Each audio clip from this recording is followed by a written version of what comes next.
महाराष्ट्र राज्य मार्ग परिवहन मंडळाच्या सुमारे 86,000 कर्मचारी आणि त्यांच्या कुटुंबियांसाठी मोठा दिलासादायक निर्णय घेत परिवहन मंत्री तथा एसटी महामंडळाचे अध्यक्ष प्रताप सरनाईक यांनी एसटी कर्मचाऱ्यांचा महागाई भत्ता राज्य सरकारी कर्मचाऱ्यांप्रमाणे 53% 58% वाढवण्याची ऐतिहासिक घोषणा केली आहे। यासोबतच कर्मचाऱ्यांचा घरभाडे भत्त्यात देखील वाढ करण्याचा निर्णय जाहीर केला आहे। मुंबई सेंट्रल येथील वाहतूक भवन या महामंडळाच्या मुख्यालयात आज राज्य परिवहन महामंडळातील कर्मचाऱ्यांच्या विविध प्रलंबित प्रश्नाबाबत आयोजित करण्यात आलेल्या महत्त्वपूर्ण बैठकीत ही घोषणा करण्यात आलेली आहे।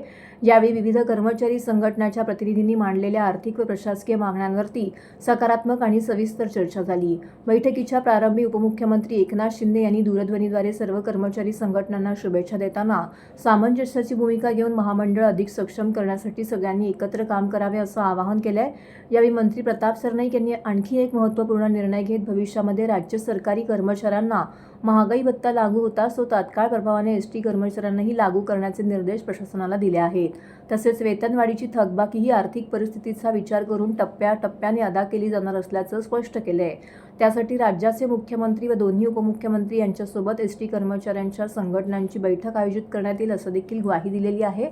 बैठकीत कर्मचाऱ्यांचे वेतन भत्ते, सेवा शर्ती, रिक्त पदभरती, बसस्थानक विकास, कल्याणकारी योजना तसेच महामंडळाच्या कार्यक्षमतेमध्ये वाढ करण्यासंदर्भातली विविध मुद्द्यांवरती सखोल चर्चा झाली। कर्मचाऱ्यांच्या न्याय मागण्यांवरती सकारात्मक निर्णय घेण्याची ग्वाही देत मंत्री सरनाईक यांनी प्रशासनाला आवश्यक कारवाईचे निर्देश दिले आहेत।